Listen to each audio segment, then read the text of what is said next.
Passamontagna in volto punta un coltello con una lama da 7,5 cm a un ragazzo di 16 anni, residente a Villorba, che aspettava il treno nella sala della stazione di Mogliano. È la notte tra il 5 e il 6 dicembre. Il giovane è stato avvicinato da due persone e minacciato. Appena 7 euro l'ammontare della refurtiva. Scattata la chiamata ai carabinieri, che hanno presto rintracciato e arrestato uno dei due malviventi vicino alla stazione. Si tratta di un 23enne già noto alle forze dell'ordine.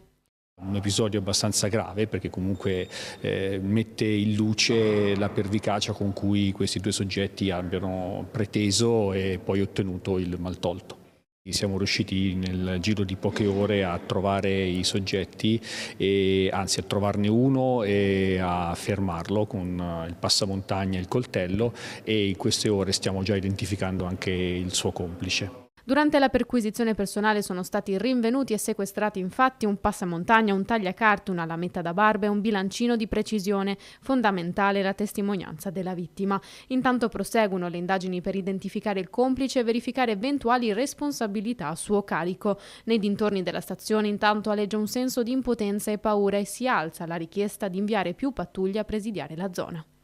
Magari più passaggi e allora forse si blocca meno il discorso qua dei ragazzini. Ce ne sono tanti, il fine settimana peggio che peggio.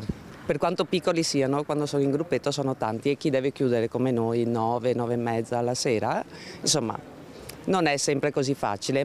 La sera noi cerchiamo di chiudere prima perché purtroppo c'è un bande di ragazzini che girano e non è facile gestirli e non hanno nulla da perdere, non hanno paura di nulla.